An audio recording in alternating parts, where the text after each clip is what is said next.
Welcome to the Tell Her podcast, a place where we share stories from extraordinary, ordinary women, delve into what it's really like behind closed doors when dealing with life's ups and downs, and how women get the courage and push through and get up every day and carry on with our ordinary lives while doing extraordinary things.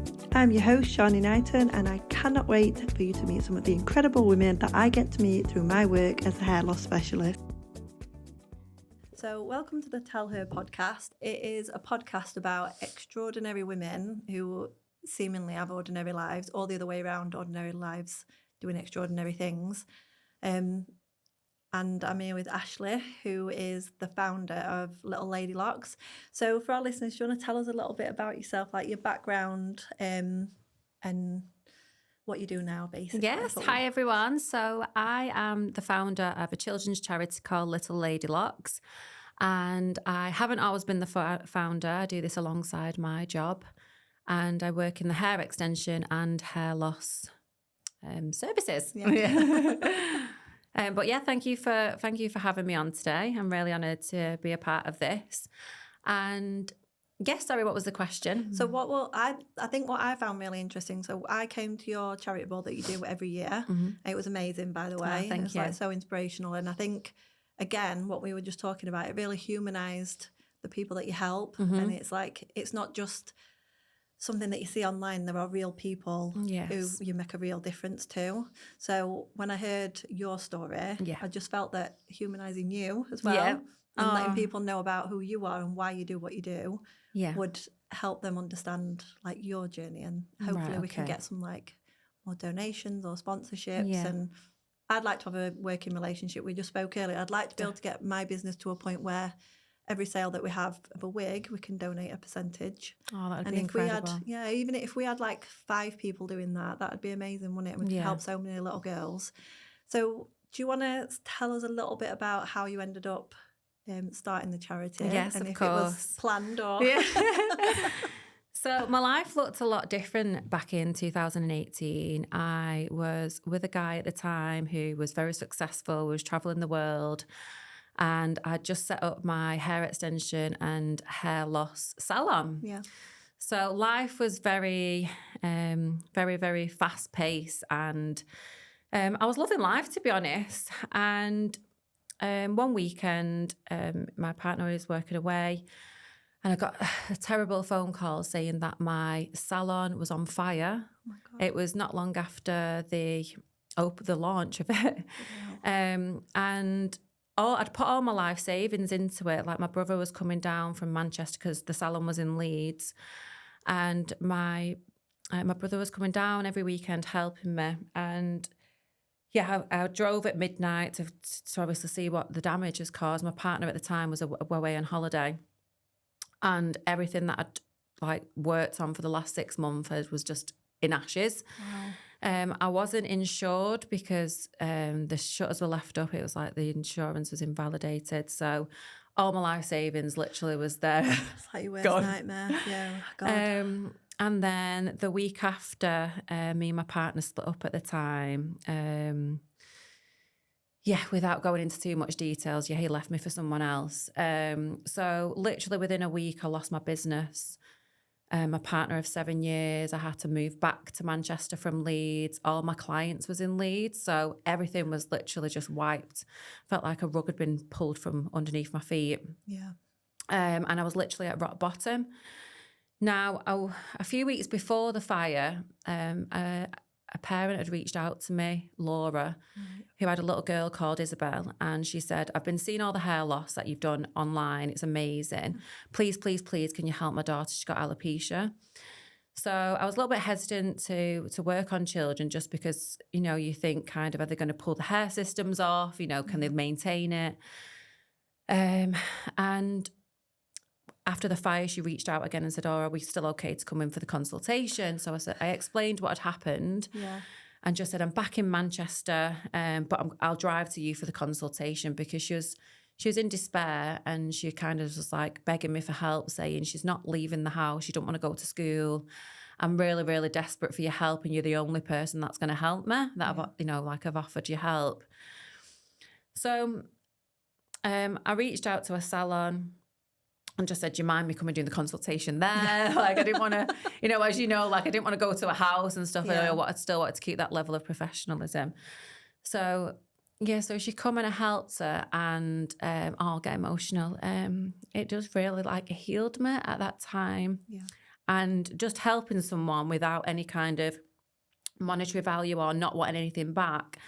And a mum messaging me saying, you've given her confidence back. She's going back in school. Amazing. Like, it literally like just made me, I felt like, wow, this needs to be a service out there. So I put a Facebook post out. Is there any other children that I can help? I said I didn't want to kind of do it on a big scale. I just said, like, let's not get ahead of ourselves. But I just said, does anyone else need my help? If they do, like, I'm willing to trial it. Yeah. So that's when 5-year-old Harper, she was from Leeds, and 16-year-old Ruba, she was from Liverpool. So I said, if you want to come down, I'll trial these hair systems, so the mesh integration systems on those too. So Harper suffered with alopecia. She had kind of no hair on the middle of her parting. Right. So she'd lost that from the centre.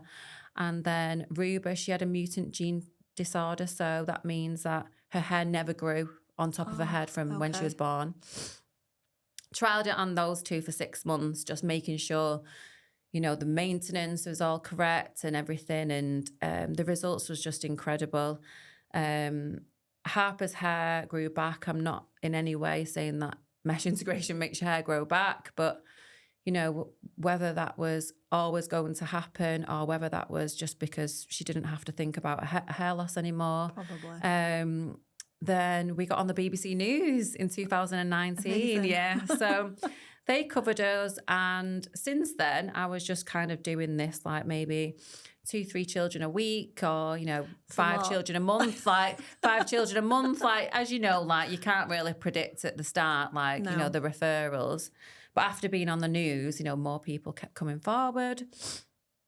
So then COVID hit, and the more stuff was going online, the more I kind of thought this needs to, instead of me just jumping on Facebook, like, can we raise £2,000 to cover the cost of, X amount of girls? Yeah. I thought this needs to be an official charity. So I sent my brother, my uncle, they climbed 3 mountains in 24 hours to raise the funds for the solicitors.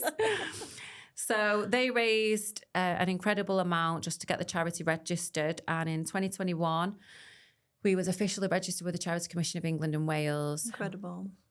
So since then, it's just grown from strength to strength. And then I just took one day away from the salon. Yeah. Just come away from that. And then at Christmas, sorry, not last Christmas, the Christmas before, we had a 4-year-old called Cora. She approached us.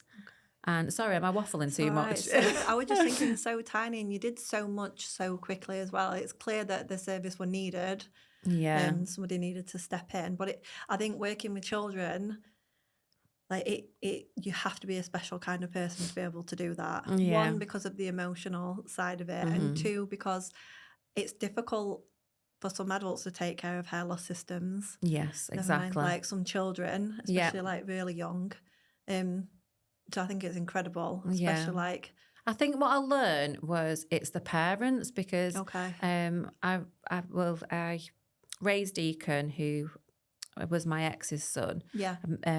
But I haven't got any children of my own. Okay. So me thinking that it was a child that looked after the hair when it's mum or dad that gets up every day and they do the hair and they wash the hair. So it was actually a lot less complicated than I originally anticipated, because it's actually the parents that have to follow the aftercare. Yeah. Yeah, they want their child to be happy, and they've seen this change. Yeah, and they're so desperate. Like, I think people think like it's great coming on podcast because I can get like different stories across, and it's not just helping the child, the families are desperate as well, because they're watching the child go through this. And I'm sure a lot of the adults have experienced, you go to with certain hair loss and certain types of alopecia, you go to the doctors and, they might offer you cream, steroid injections. And then after then, you're pretty much left on your own. So as a parent experience this for a child, they just will kind of want to take that away from them. Yeah, like I can't even imagine. I think any parent watching a child go through any kind of trauma, because it is a trauma, isn't it? It's like, oh yes. And some of the children that you're obviously seeing, they've got other things going on as well, aren't they? I just had a podcast this morning, she was on about like the 1%, like even if it helps 1%, you're just helping with that one thing so that then they can concentrate on getting well in other ways. But I just think it's amazing how you've been able to do that. Do you think that the trade-off, obviously the trade-off is worth it, isn't it? The fact that they have to travel, they're having to maintain it and everything. Do you feel that because you're not just doing a system, because we will tag everything down below as well in the show notes, but you are also giving them an experience. So before, were you doing it in your salon, and obviously you've got the new premises, haven't you? New premises, yes. So way back when obviously the fire was my Luscious Locks. Yeah. Oh, was it? Yeah. So that was my salon business. Yeah.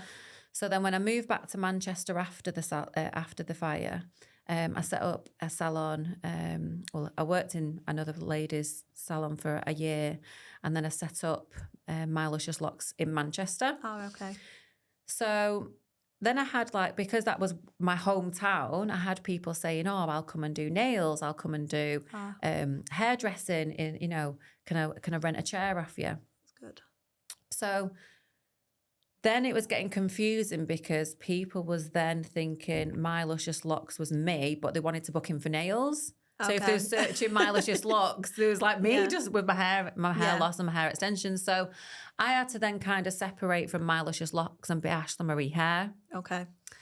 Yeah. So my Luscious Locks was a salon, Ashely Marie Hair was me, and then the other people working in my Luscious Locks had their own self-employed brand. Okay. You're making me feel better because that's what my brands are like. Yeah. I have so many. I think it's part of your development though as a business person and as it's all a learning curve, isn't it? And it's each one that you do, you're like, right, that's not working, I'll change it, but you've still got that brand. Yeah, and definitely. When you build something good, it just doesn't work for what you need it for. So Little Lady Locks was just using my Luscious Locks premises for free. Ah, right, okay. Yeah, so we just did the hair out of the my Luscious Locks salon. Okay. And then now, because the charity is just growing and growing, we spoke with the Charity Commission of England and Wales and said, how do we get this all under one Little Lady Locks salon? Just because people was coming to us and saying, "Oh, you do loads for that charity." So again, more confusion. And then because the names are similar, I wanted it similar because it kind of was like a sister kind of. Yeah. And people was like, "My Little Luscious Lady."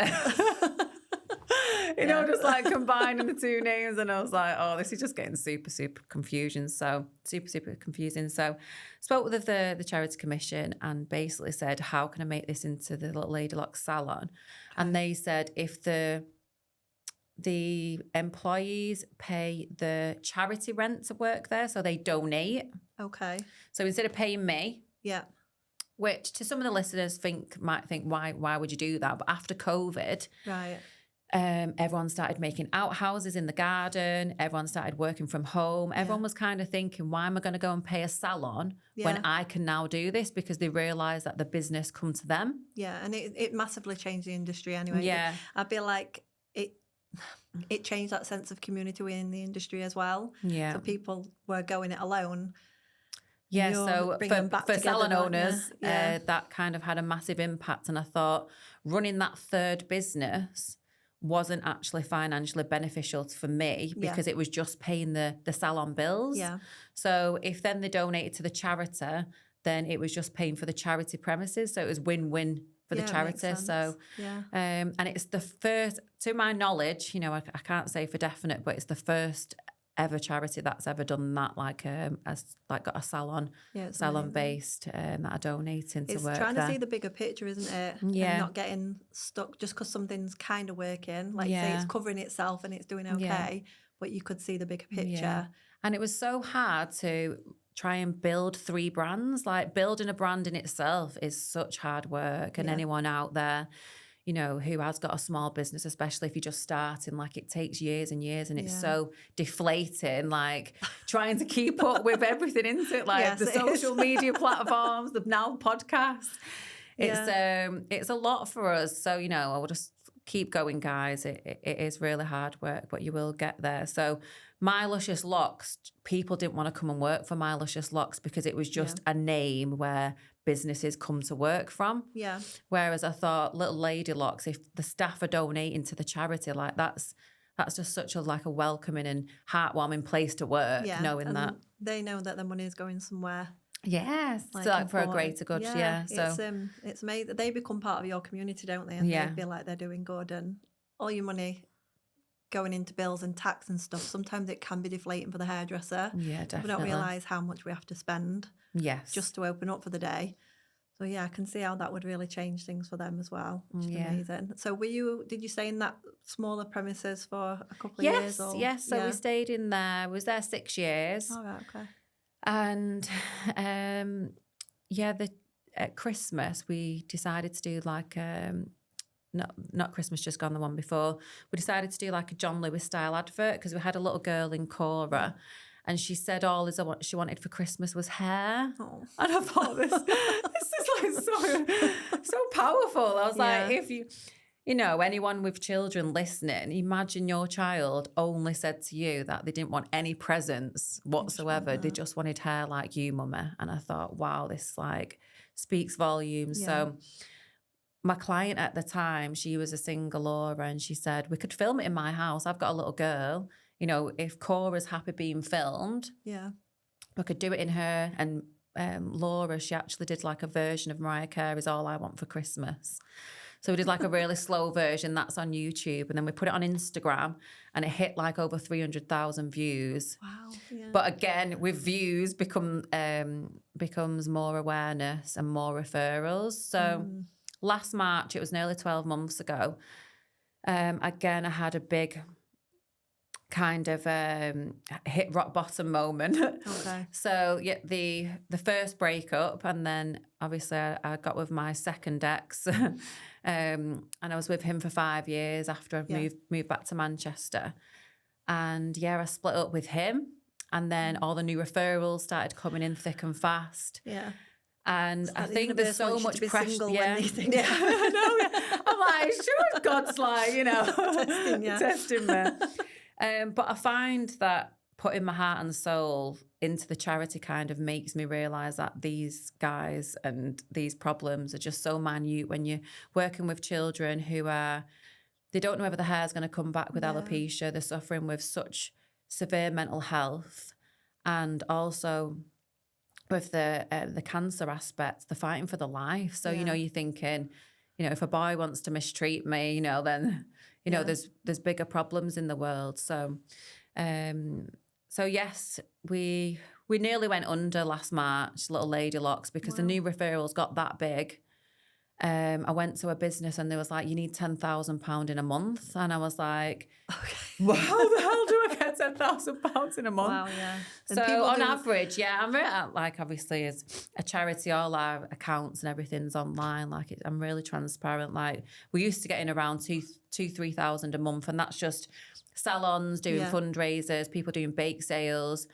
So for them, that pressure for me to get triple that, and I didn't know how. Yeah.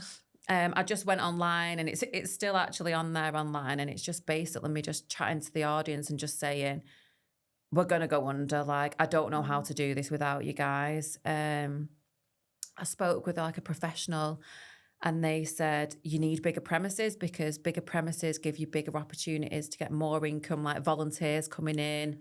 Like you could have a charity shop. It's so hard though, isn't it? Because to think, oh, I'm doing this smaller thing and we ain't got enough money to do that, for someone to tell you need to triple. Well, it's more than triple, isn't it? Yeah, to get that in. And I was like, that's literally. So I was just kind of thinking, I literally didn't know what to, I literally just didn't know what to do at the time. So I put it out there, and that's when Kaz Crosley from Love Island, she got on board as one of our ambassadors, and she said, I want to raise £10,000 for you to cover like 1 month's worth of little girls.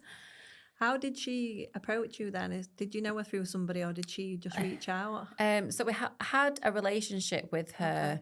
So she had a brand called Casbands, and that's still out there. So when she was in Love Island the first time, it's just literally like a really pretty headband. Oh, right, okay. So we were just looking at accessories that we could offer our children. So apart from wigs and hair systems, we do like headbands with hair on, and like little fringes. So depending where the hair loss is, if there's like little patches, sometimes it doesn't need a wig or a system because they are like a lot to maintain. There are a lot of costs to the charity. We was looking at just different avenues and different accessories. So these Casbands are beautiful. So I was thinking of like attaching extensions to the Casband. Somebody through me. I sent somebody, a young girl, and her mum were just so happy. Yeah, sometimes it's all they need, isn't it? It meant she could go to school. Yeah, it was like. Yeah. And on a night they can take it off without, sometimes people are really claustrophobic with hair systems and wigs, aren't they? And they need that freedom on a night. Yeah, definitely. Yeah, definitely. So I reached out to Kaz a few years back and just said, we really love the Casbands. And then was doing a charity ball that year, and I said, would you be interested, especially that she's experienced alopecia? Oh, I never knew that. Okay. So the fact that she'd experienced alopecia was just really relatable and everything. So she just said, I'll happily do it. So she come to the charity ball, and just hearing some of the stories, she really fell in love with what we do. So just through following our page, she just basically just said, I'm going to help you guys. And £30,000 she raised. Really? Yes. That's incredible. That is amazing. I know. So literally she ran the Manchester Marathon, and she gets me emotional even thinking about it. So she ran the Manchester Marathon, and she literally couldn't get to 10,000. I think she was like kind of stuck on 6. Okay. So she kept coming in and meeting different little ladies that needed like hair, and she was like, I'm going to shave my hair. And I was like, are you sure? It's a big step, isn't it? It's like a massive, especially when you're on TV. She said, I think if I shave my hair off, it will literally get us to 10,000. So I was like, wow. Because like some of the little girls were on alopecia. She was saying she's lost her hair through chemo, and she was just like, I would never choose this. Like the fact that you're choosing to do this is like means so much to us because Kaz was doing it for her and for them. I saw the them. video where they're cutting her hair. Yeah. So powerful. And then her mum did it as well, literally on the day. So they raised an incredible amount, and it literally like saved the charity. And they're using her platform for good as well. Like she could do so many different things with her platform, and choosing to do that for the charity is like amazing. We actually, when we came to your ball, it's really strange because I didn't know who she was. Yeah, I don't watch Love Island. Yeah, and she walked in with her short hair, and I was like, she's stunning. Oh yeah, she does. She really suits it, doesn't she? And I was like, look how beautiful that woman is, and she looks incredible with her hair short. Is she growing it back now, or? Well, she's just been in Love Island again on the All Stars. I need to watch. And and basically I said to her, I could like put some extensions, like like just like a longer fringe, to like do like a pixie look. Yeah. And she was like, no, she's like, I can't tell you. So she was like, but I'm keeping it short for a reason. And then just before she went in Love Island, she said, I've kept it short just to kind of see if I can speak about it on the show to raise more awareness. Yeah, she is amazing. So, I mean, she's, I don't think anyone in the world could rock that hair as much as she does. It really, she's just got such a perfect face for it. So, yeah, I've not spoke to her whether now she's out, she's going to look and grow her hair. But, yeah, she looks amazing, doesn't she? It's good, though. It's like your journey, there's like points in your journey where things could go so different. Yeah. And she's obviously come at that point and helped you through that. But even right at the beginning, when you were at rock bottom, you could have chosen so many different paths for yourself, but to choose to do good and make such a difference to so many people's lives. I think one of the things, like we were saying about the charity nearly going under, I feel like somebody on the outside like me, we just assume that everything's fine. Yeah. And like you just don't realise how much it costs to run a charity. You don't realise what's going on. Like I said to you downstairs, like, oh, you've got a big team now. Yeah. And it's just like, no. I mean, from the outside, I think I do need to get back. So I do need to get back on and kind of document more. But we took on a social media girl just like a few days a week, and that's just a cost. Yeah. So to document it, like, cost the charity. So I'm like, we had to let her go because I was just kind of thinking that we've got to prioritise the new referrals. Yeah. But then again, once you're not documenting it, people are not aware of how desperate you are. So again, it's really trying to find that balance. Transparent But yeah, this year for the last 12 months, I've been going to like a business networking event every Friday at 6:30 in the morning. 6:30? 6:30 a.m, yeah. To fit it in. Literally. So I've been going just to kind of just like broaden my knowledge. Like there's something called like, what's it called? See what I mean? I forgot now. Corporate responsibility. Okay. So big companies actually have to give either back to the community or have to make the world greener.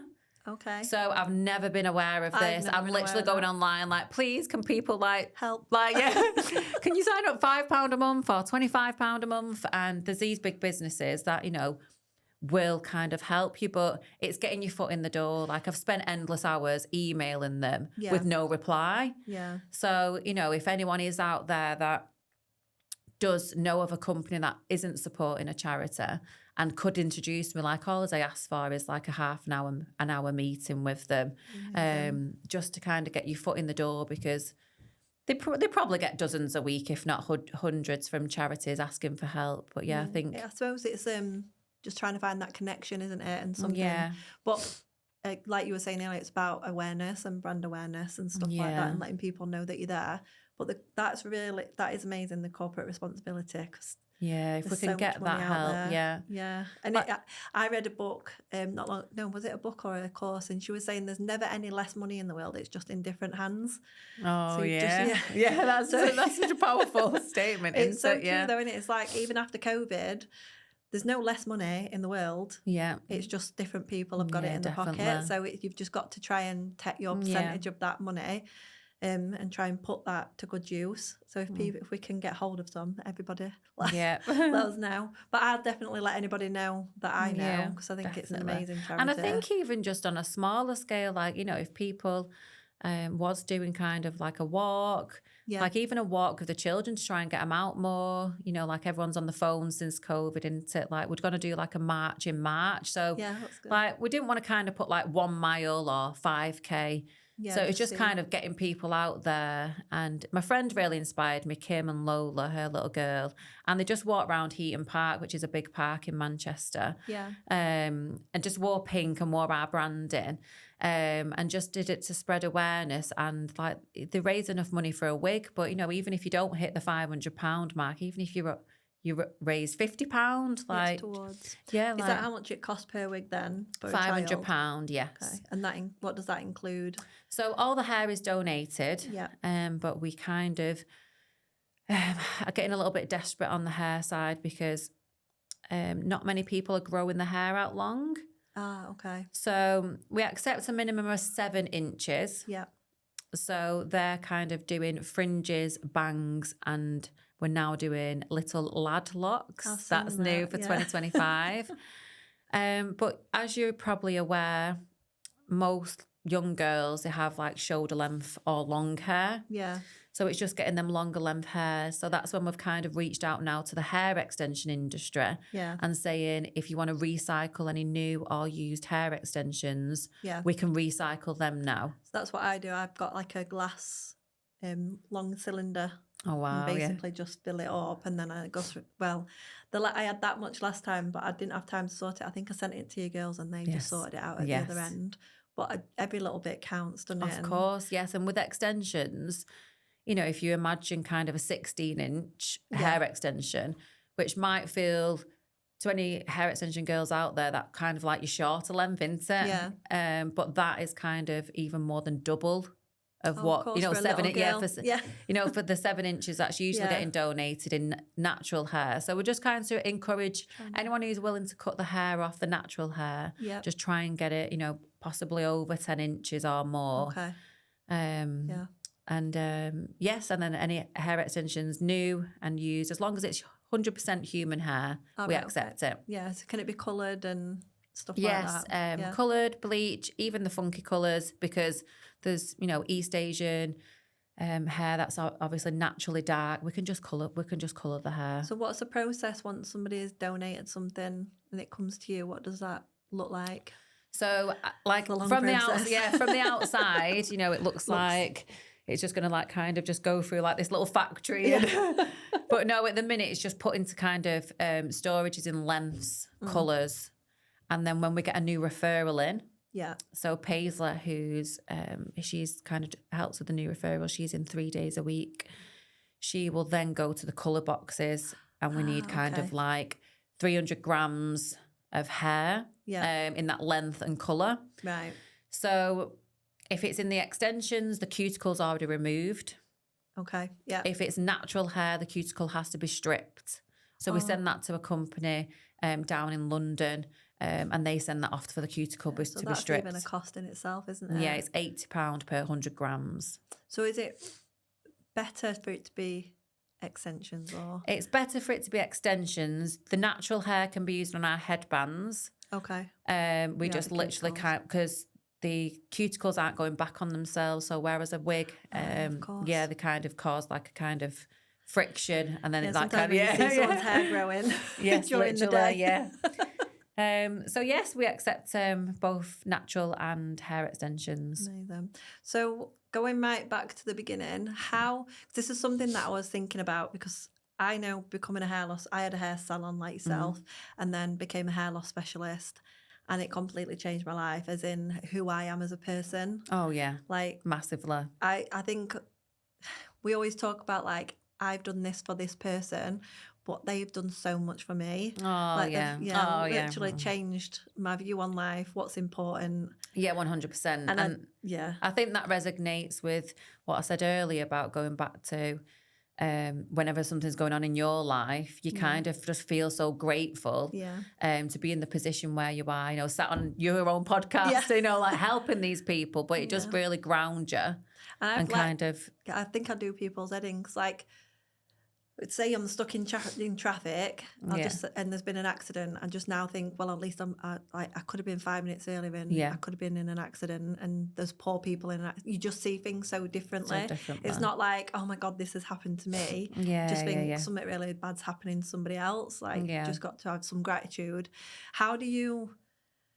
Because I'm dealing with adults, which is difficult enough in itself. And when they're going through their things that they're going through, how do you protect yourself to make sure that you look after yourself while looking after everybody else? I've tried so many different avenues, and I'm still again on that learning curve. I'm such an emotional person myself.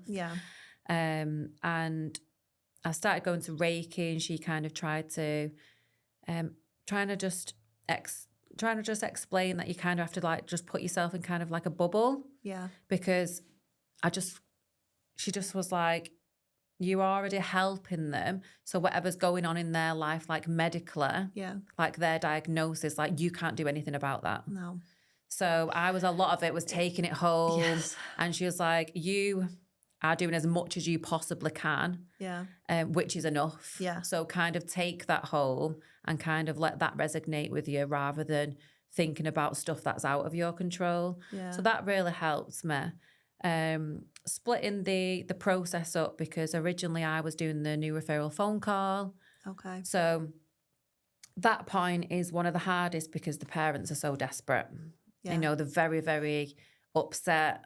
They're very distraught, and you know, they're kind of explaining like what's happened and what the child's been through.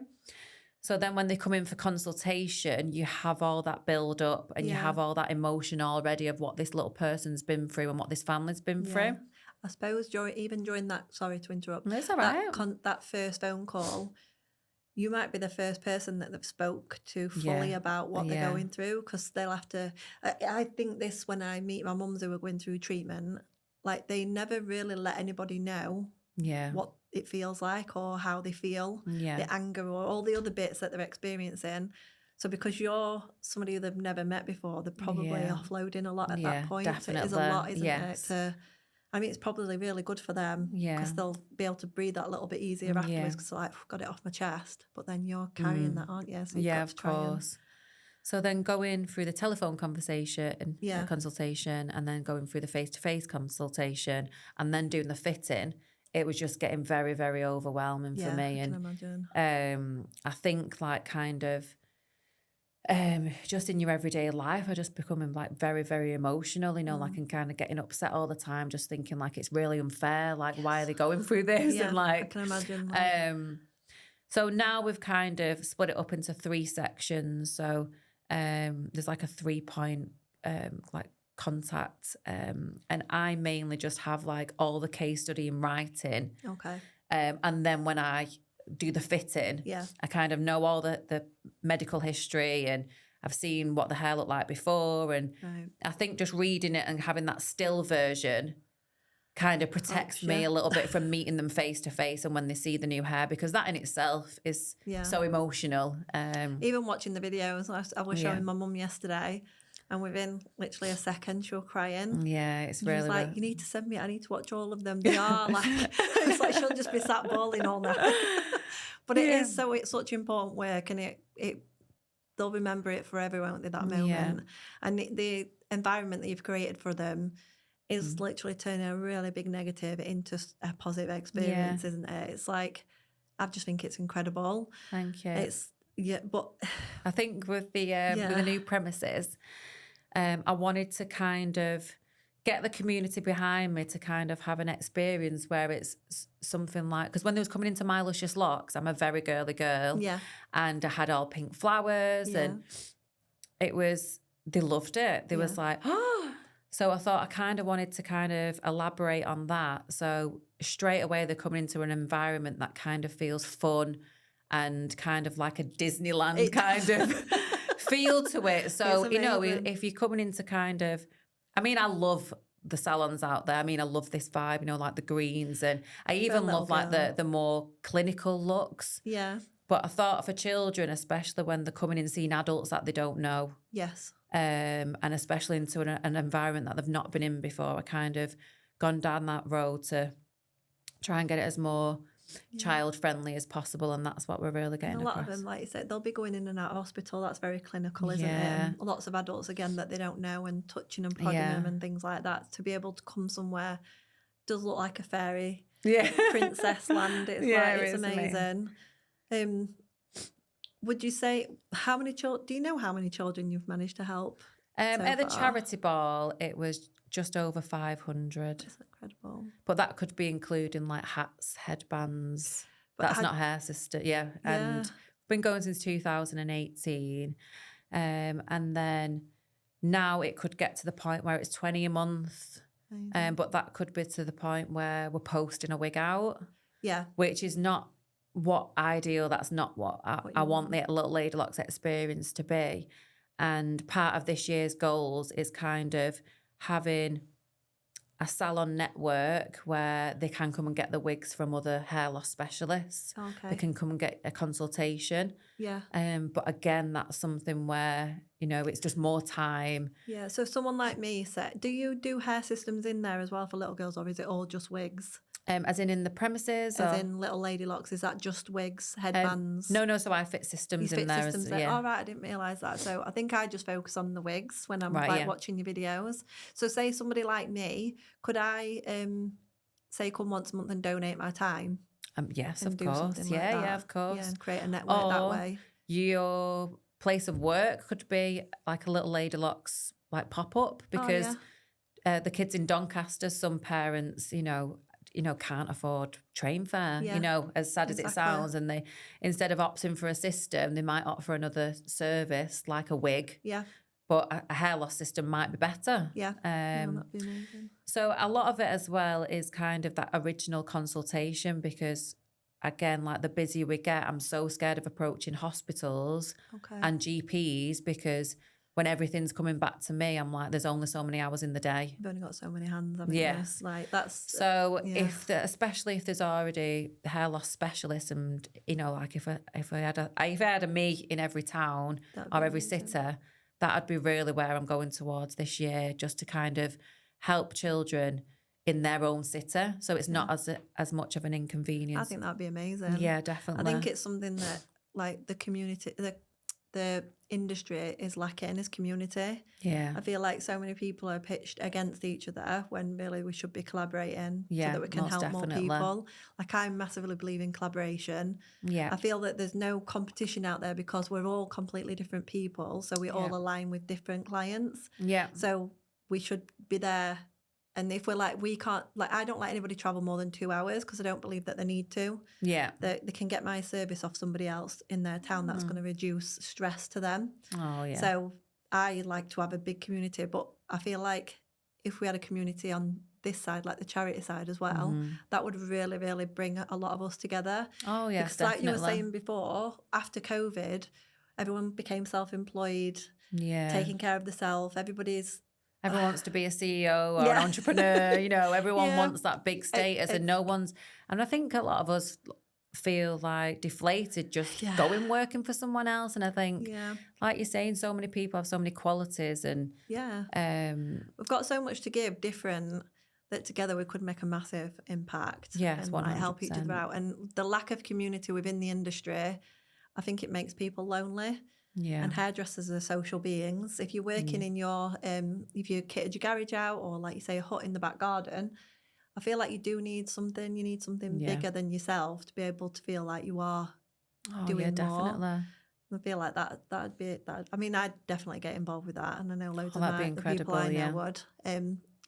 I mean, your work's amazing. It speaks for itself. Thank you. I just love what I do. And I feel like within the industry as well, being open and honest, like I teach from experience. It doesn't mean my way's the right way. It just means this is the way I've learned to do it. Yeah. This is the way my clients like it. I'm still learning and I'll teach you everything I learn. That's like what I like to do.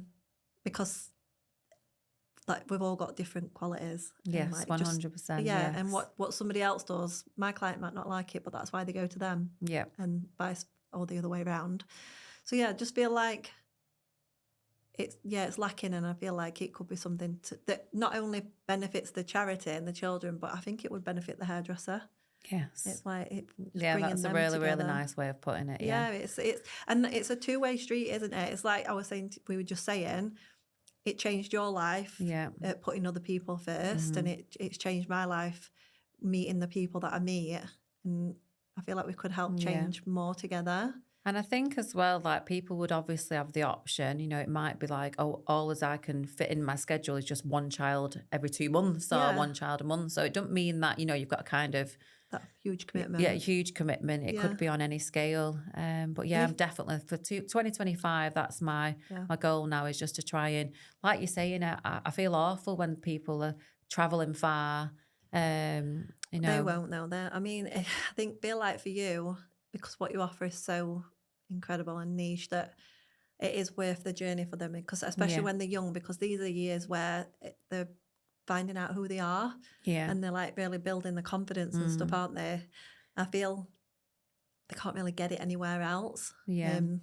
I think you've literally just made me think of an idea actually of people actually coming to help me. Like I never even thought of that.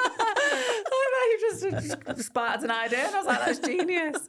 So yeah, even like if people was willing to do that, you know, who are got the experience with these type of individuals, because you do have to have you know, some kind of understanding and a lot of empathy, especially with I mean, some of the adults, just going back to what you said earlier, one client, Claire, had not been out of the house for 5 years. And that's when I just started in hair loss, and hearing these stories, you know, I think extensions, like, you know, it has like one kind of clientele, but in the hair loss industry, it's really, really powerful, because I feel like everyone has their own. I had like, because the women that you meet that have been through all the different things that they go through, whether that's treatment, trauma, or there can be so many complex reasons, can't there, that someone's experiencing hair loss, and the conversations that you have are so different. When I was running my hair salon and my hair loss clinic, I really started to struggle in my hair salon. Yeah. I struggled to go back to that kind of conversation and that kind of work. And I feel like it is... Not that I didn't want to have 2 different heads either. Yeah. I didn't want to have to like morph into 2 different people. I wanted to keep on that journey See, I totally agree with that because I still do hair extension clients as well as my hair loss clients. Yeah. So there'll be a room where I go in and do my hair loss clients, and it's that kind of one-to-one. Yeah. And then I'm going back into the salon, and I feel like, I don't know whether I'm on the spectrum or anything, but I've definitely got some kind of sensory overload. Yeah, and like,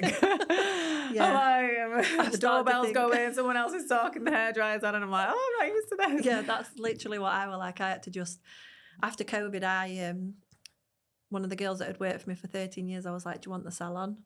I just gave it to her. I was like, I can't do it anymore. But it was a really successful business. Yeah. She'd worked and built the business with me. So she more than deserved it. Oh, that's lovely. And she's thriving now with she's tweaked things and made it her own. But yeah, so I think there's a point in there when you just think, right, I have to make a change now. Yeah. And it's really hard because I think what people don't understand is that you have to grieve as well. Yeah. So you grieve that other business that you put everything into. Obviously, you had several occasions where you've had to draw a line under something. But I think sometimes the pressure is not worth the bed. Breathe. Yeah. You know, especially when you've got to keep up your Instagram and this, and then you're just trying to look at other businesses. And I think, again, like you said before, you really hit the nail on the head. Like sometimes you're feeling a bit worthless because you're not living up to a certain expectation or not getting enough likes or not getting enough this or not getting enough that. It's a lot of pressure on it. Yeah, it's a lot of pressure on everyone. It is, and that constant check-in and hoping. But I feel like with my social media, I started turning the like thing off and just thinking, it's a catalogue, so somebody can just look through my catalogue of what they can get and see what options they've got. And also, I feel like with the hair loss industry, people aren't necessarily going to interact who actually are going to have the service. Mm-hmm. So whether you're getting the likes and you feel like people are watching, even if there's one person watching secretly, they don't even. I've had people come to me who don't even follow me, but they've watched me for 2 years to build that confidence. So you've just got to keep pushing through, but it's also hard. So it's draining, isn't it? Like being a social media guru all of a sudden. Yeah. Like there's so many things photography that we have to do. Expert. Like at the minute I work on my own, so I've got no one to film me. Yeah. So that's really difficult. But I'm like, we set up. We had 3 little girls in last week for new hair. And setting the cameras up on the stands, and the amount of times that I just stand in front of it, you know, and you're like, I'm watching it back, and I'm like, I just had one job just to stay out of the way of the camera. Yeah, it is really hard, but I think, like you were saying, you're working on like brand awareness. I think once somebody knows a charity, that's it. They know it, don't they? And they're committed to it, and like it's. But I feel like people just need to know what a difference those donations make. Yeah. And that we shouldn't assume that everything's fine behind the scenes. No. And assume that it's like, it's easy, because it's definitely not. It's incredible work that you do. So for 2025, you're going to be building that network. Yes. Yeah, I definitely want to be a part of that. Amazing. I think it'll be amazing. Love to have you on board. And then obviously all of my students, I know loads of them would want to get involved, and that's incredible. Whatever we can do. I've just built a new space that's going to be, it's like an education space, but it's like, I want it to be a community hub as well. Yeah. So that women can come and meet other women that have been through the same things, that kind of thing. So hopefully try and create something in there as well, and do like a bit of a hub. Yeah, that's amazing. Like if we had, like say, had one in each town or city. Yes. Like there'd be so many children. If you, sorry, my brain, I've got ADHD. My brain just goes I'm self-diagnosed, but definitely have it. So say if there's someone listening to this and they've got a child who is experiencing hair loss. Yes. When would you say is the right time for that parent to think about introducing some kind of, like, it's really hard to explain, but if you're a mum and you can see that your child's got hair loss, it must be difficult to then say it to the child, because if they've not really noticed it, if not really become a problem. Yeah, I totally get what angle you're going with here. Yeah, like when. So I've had parents reach out and there's a hair loss patch smaller than a 5p. Okay. And then I've had parents that have like kind of waited till it's like probably 70-80% loss. Okay.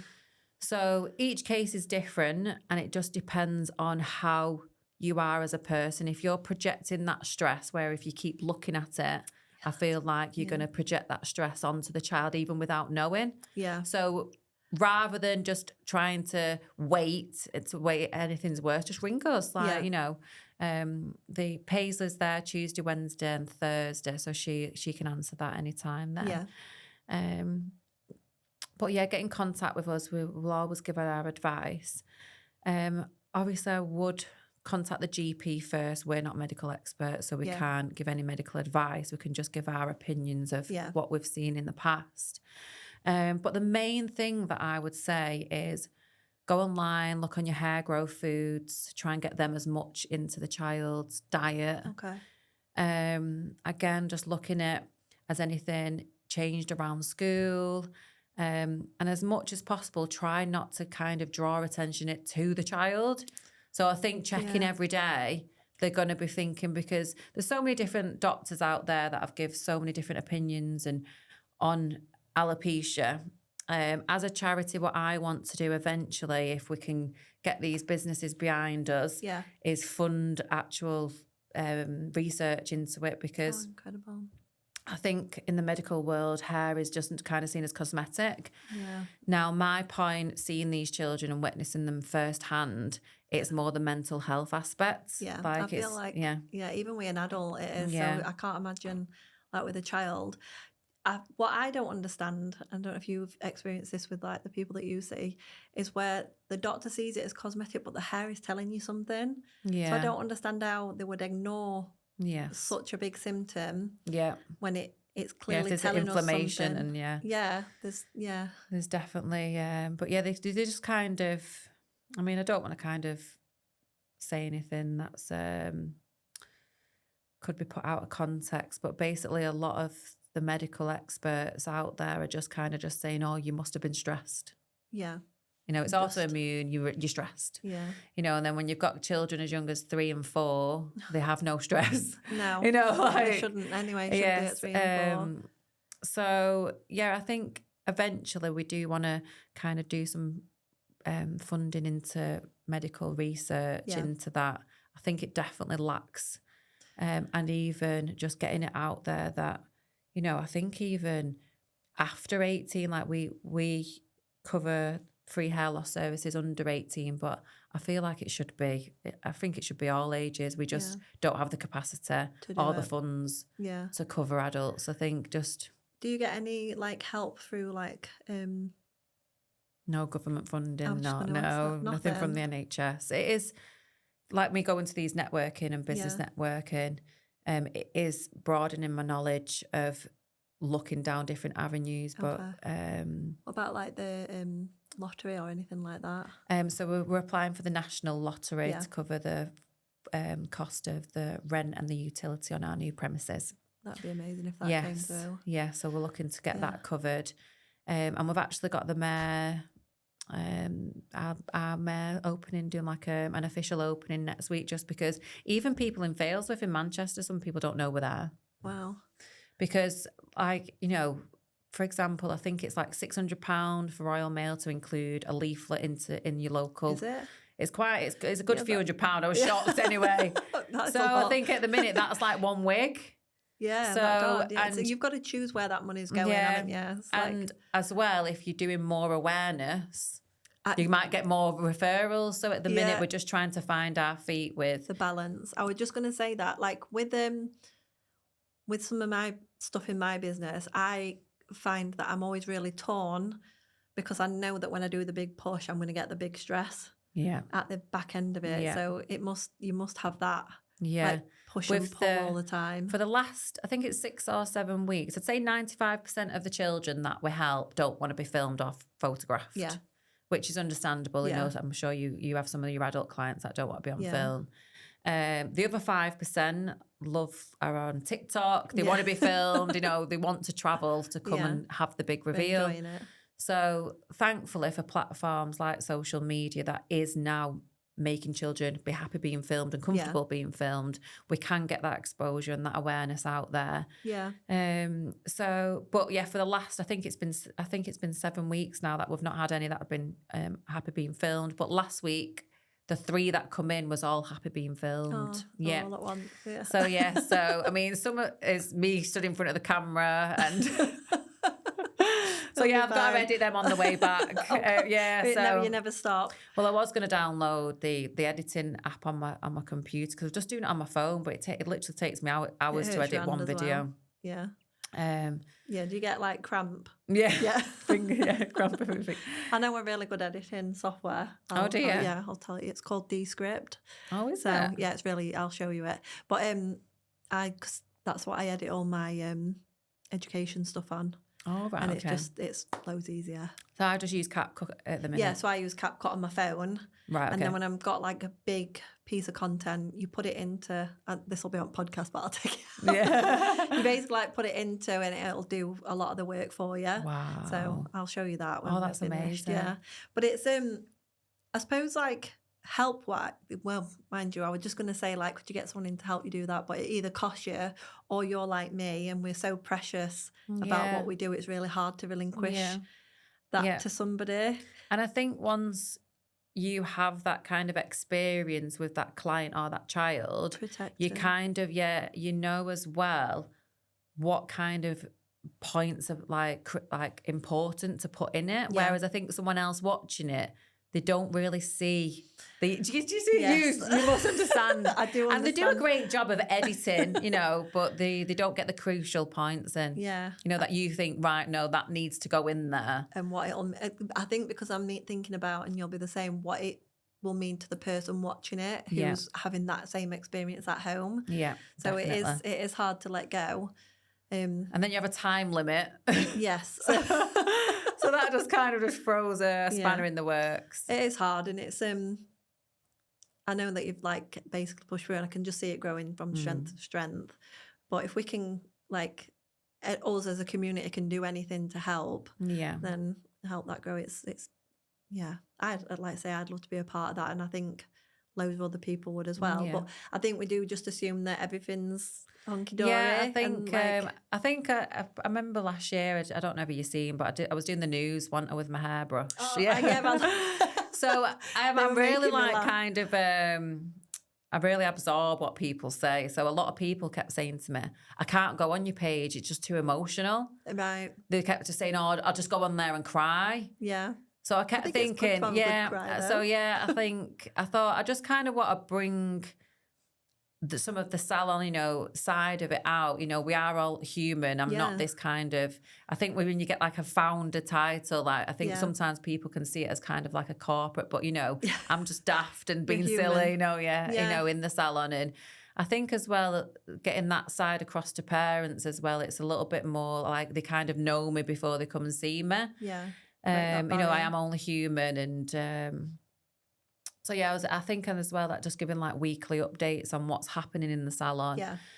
I just think last year with the charity ball and the moving premises, it's been a lot alongside. I was watching the video and were your brother or somebody there helping you do it? Like, has everybody kind of chipped in and helped? Oh yeah, my family have made a massive part. It's been mainly my mum and my uncle.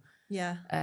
Who have helped. My uncle's just amazing. He's just basically said that he's not doing, because he does the work all free of charge. Yeah. So he's like, if the charity has to pay someone in, then it's coming out of the charity pot. Okay. Because a lot of people are like, oh, she never lets you leave there. Because he's coming after work. Yeah. And he's like, I'm not doing it for Ashely, I'm doing it for the kids. That's so But nice, he's a qualified electrician, so he's the one that's making all these amazing lights, and it just looks so spectacular. And then my mum, she's just like one of the biggest parts of the charity. She volunteers every day, she's retired, and she just kind of runs everything in the background. So could be painting one day, painting a wall. Yeah. She could be like clearing the hair upstairs, sorting hair out. She's incredible as well. It's so good. I think for the people coming there, they'll be able to feel that. That it is a real like family, and whether that's like real family or people that you've brought in and you treat like family, that I think when you go somewhere and you know that it's been built with love, you can feel it. Yeah, definitely. It'll help them relax and everything. So I'm just thinking, they'll cut all these bits out and I lose my track of thought as Oh, well. yeah, of course. Yeah. My train of thought just stopped then. So... Could be what's coming. Yes, that's what Yeah. I'm perimenopausal. I've just started estrogen. I'm getting so old. God. So with... You look my age. How old are you? How old are you? 36. Well, Oh, I 36 like you. next. I'm 42. Yeah. I'm really old. Are you on that collagen I'm old powder? and tired.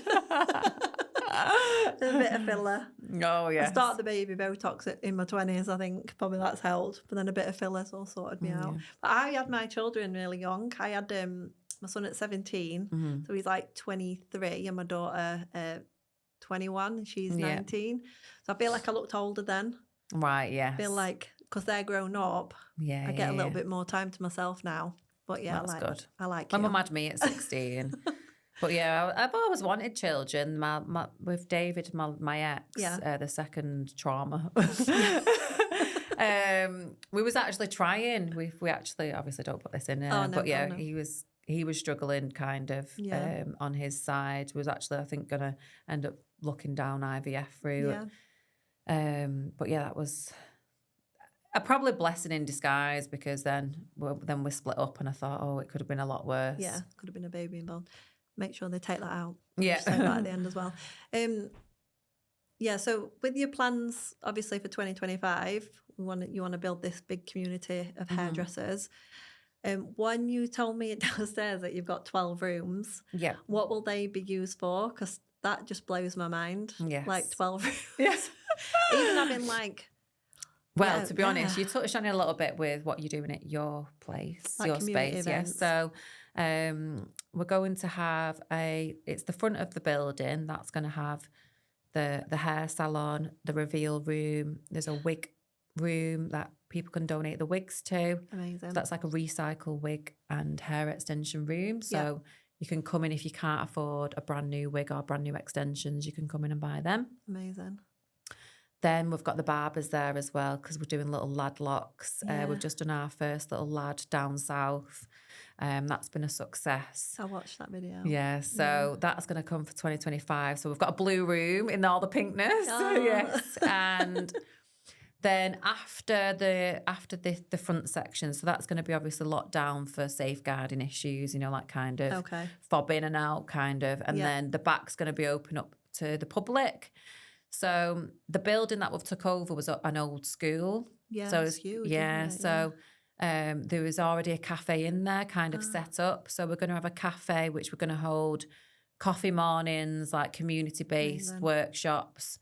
Similar to like your Macmillan coffee morning, like little ladies can come in, parents can come in, and even just doing different like, so, for example, my mum's on the menopause. She just says there's nothing for the menopause. Yeah. Just like community hub, like you're saying. Yeah. Then we're going to have our little Lady Locks charity shop. So all my friends keep saying, Ashely, I'm sending all my designer kids' clothes to Age Concern or to Cancer Research. Like, why do you not have one for yourself? So we're going to have a little Lady Locks children's charity shop. So that's going to be under 18s, toys and clothes. So you can donate... anything, sense. Donate to us, and then that's just like kind of a source of income from that. And then upstairs we're going to have a volunteers room, so you can come and volunteer your time, sorting hair out, washing hair, all the stuff we don't think about that has to be done. Literally from colour organising, measuring lengths, that's kind of the things that came is a lot of time worthy. And then we're going to have a meeting room, because at the minute if someone comes in, we literally don't have anywhere to sit. Okay. So we're just like congregating in the reception. Yeah. So another one of the rooms is like a utility room, because my mum just takes all the towels home and stuff. And it's just kind of, another room's going to be like the disabled toilets, disabled access. So although there's that many rooms, we're just going to try and get businesses to kind of sponsor a room. Yeah, it's a lot to manage though, isn't it? Yeah. Yeah. My head's just going. I'm just thinking of all the things that you're going to be doing and what you could be doing in there. It's like, there's just so much potential. Yeah. It's just you need that support, don't you, from the outside, like from us. Yeah. from obviously your donations to be able to make all that possible. Yeah. There is going to be as well the big room, which we're going to name after Eliza, which is one of the little ladies. So Eliza was a little girl. She was 6, and her parents contacted us because she wanted a stitched turban. Okay. So she was obsessed with Stitch, and she said, she's having a party. She was currently going through chemotherapy. She had no hair. Oh. And she was like best friends with Tallulah, who really worked closely with one. She was a little lady who come in and helped volunteer and stuff. Amazing young girl. And yeah, they said about a party. So they said they was doing this fundraiser to get her to Disneyland. Mm. So I shared it on the Little Lady Lock story, shared it on my story. And I thought it was a birthday party, and then the parents ended up saying it wasn't a birthday party, it was a farewell party. And even just saying that out loud is just it's just awful. No parent should have to go through that, or definitely not be looking to organise one. And at the time, it was My Luscious Locks, and I just thought, I wish this beautiful space was bigger so they could just come and have it here. Yeah. So they reached out to I think it was I'm not sure if it was a working men's club, and they did a Disney theme there. Yeah. And it just got the clogs ticking in my brain, and I just thought it'd be amazing for a room where we could hire it out in the year for birthday parties and people donate just to use it. And if anyone was in that unfortunate circumstances, then they could have it for free. Yeah. So yeah, we spoke with the parents and asked if we could name it after Eliza, because her party, unfortunately, she passed away last year, Eliza. And just to kind of have a little plaque in memory of her, and just to kind of show that, we're going to help more families in them circumstances in memory of her. And you can't even imagine, can you? But no, they come to the charity ball, her mum and dad. Yeah. It's like listening to the little girls and what you do in that moment for them. It's just you can't even find the words to say. Even when you're telling me, it's my heart's beating faster and trying to. That's why I was thinking how do you manage to hold it together all the time? But it's those small things. Just make such a massive difference, don't they? And to be able, I know it's a farewell party I get it as well. Yeah. It's we celebrate people after they've left, but really you should be celebrating them when they're here. And I thought of a nice idea, because Eliza was really confused why she was having a party, because it was nowhere near her birthday. It was the other end of the year. Okay. Now, my mum, I was carnival princess when I was younger, and the best moment of my life, which literally stuck in my brain, was being crowned. I literally felt like I was a real princess. Yeah. So tying in with the hair aspect, if they come to the premises for a hair crowning for the new hair, so she would have got her turban, and that would have been a crowning party.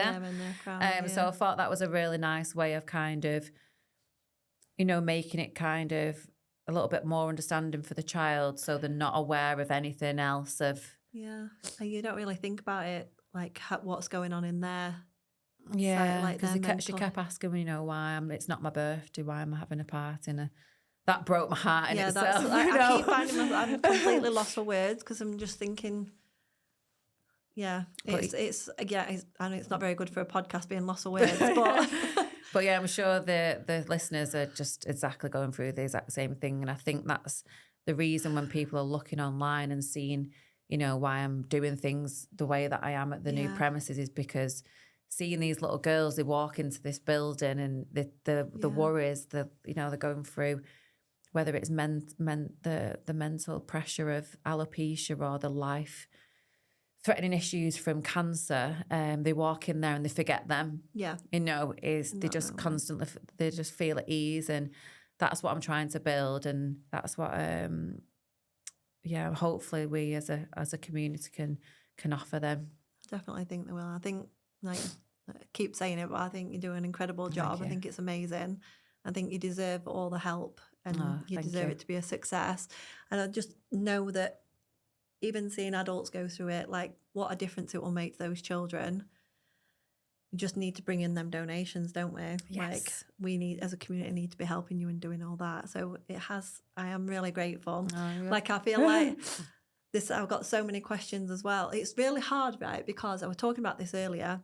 So the little girls that you take care of, like you were saying, you get protective towards them. Yeah. So it's like part of me wants to start asking you about their stories, but then the other part of me is like, it's so private and precious as well, isn't it? So you also have this where, like you were saying with social media, not everybody wants to share, and we have to protect them as well. And it's like that really fine balance where, like, as a person, being inquisitive and it's really funny you say this. We must have such a similar brain. Yeah.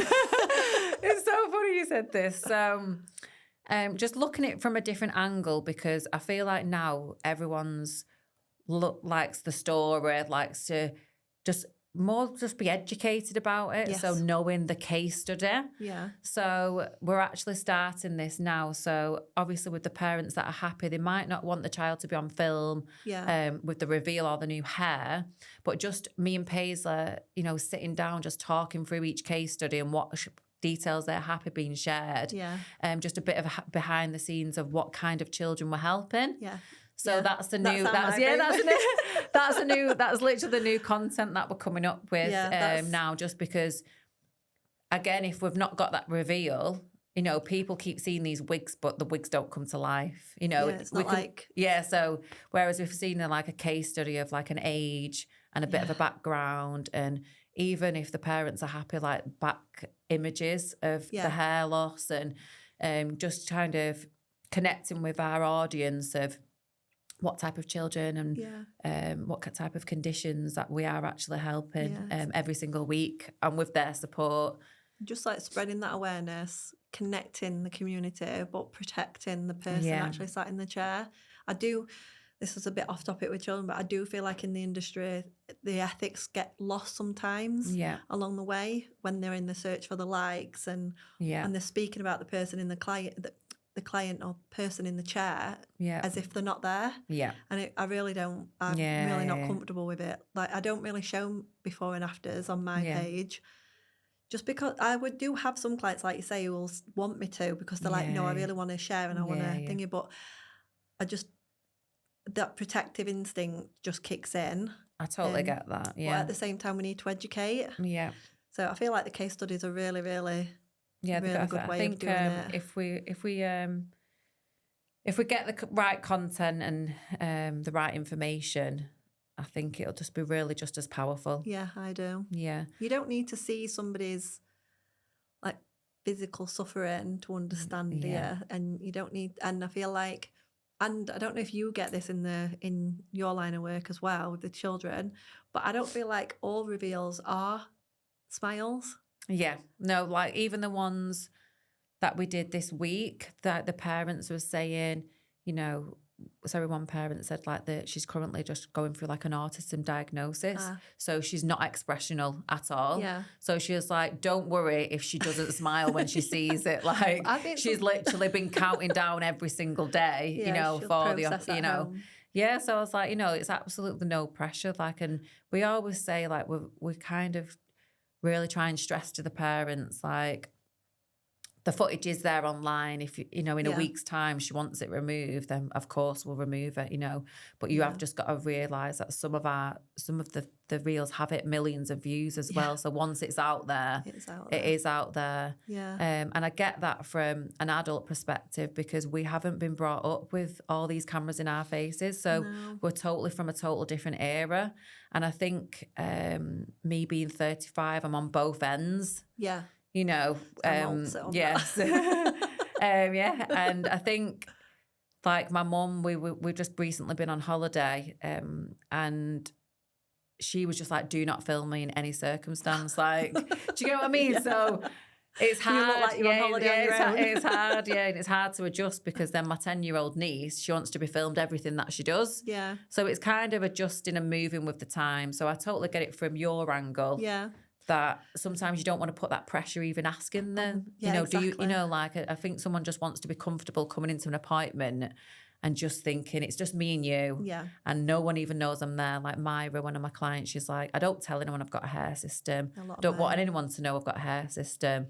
I'm just happy coming here. Yeah. And leaving, and then that's the end of the hair system, if that makes sense. I always say, like, some of my best work never ever makes it online because nobody knows. That's the point. But that is the point, isn't it? Yeah, Nobody's definitely. supposed to know. Do you ever get children that are just kind of overwhelmed? And like because with adults, I don't know if you experience this, sometimes like them actually seeing themselves with hair is quite a big shock. Yes. So they'll just be kind of... And it might take, I always like to say a 10-day adjustment period. Yeah. So like after about 10 days, they're going to know, do they really like it or not? And they can... I'd say that's a really good time. Yeah, and I'll pre-warn them as well. And just kind of say, look, just give it the 10 days if you still feel the same. But your work's very different, but I work on a basis where I never sell what I'm doing. I educate and then they can make, and so I don't really have that many times where people regret the decision. Yeah. Probably had it twice in my whole like hair loss career, but I have had times where they're completely freaked out. Yeah, I can agree with that more in my adult clients and with the hair systems, because with the children usually it's a drastic hair loss. And then they come to us and then I try and mimic their old hair. Okay. So that transformation and that reveal is just more them seeing their old self. Yes. Whereas a lot with the adult clients, they might have, especially if there's some kind of genetics, they might have experienced that hair loss for quite some time. And that's the person that they see in the mirror is the only person that they've known for years. Yeah. So then to see them with hair, I totally get that because I say around a week, every morning you're going to wake up and think, who the hell is this? And then after kind of like, your week, your 10 days, then you're going to start to say, is this the new me? Exactly, And I, like you were saying earlier, I think that was a really strong point about educating people of what they should expect in like a consultation. Yes.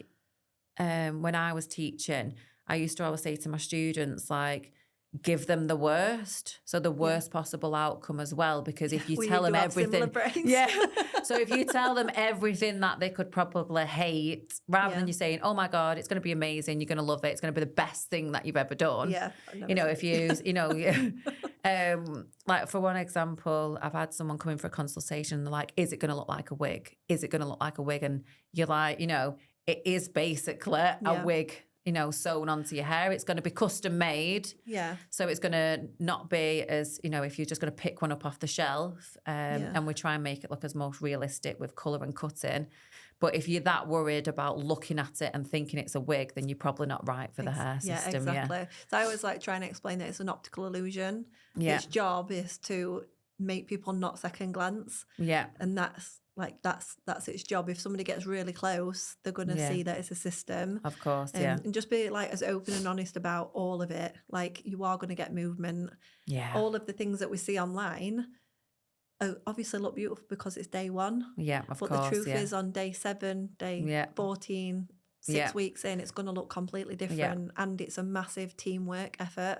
I've got my job in the clinic, but you have to work on it every day. Yes. And it's not going to be successful unless we do that together.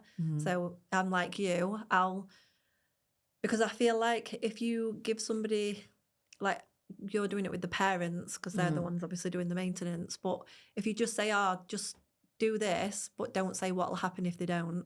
Yeah. They won't do it. And then when they come back and it's not right, and then you sound like you're making an excuse. Yeah. Oh, that's because you didn't do that. Yeah. But if somebody goes away with all of the information, exactly, then they can make a decision on what they want to do, whether that's to have it done in the first place or to take care of it properly. Yeah. But I'm just very open and honest, like yourself. I feel like, honesty is definitely the best policy. Yeah, like just try and think about how I would feel if I was that person. I've never experienced it, so all I can do is work from what I've seen other people experience, but just try and work from a place of like ethics and protection, and do that as much as I can, and then hope, because I believe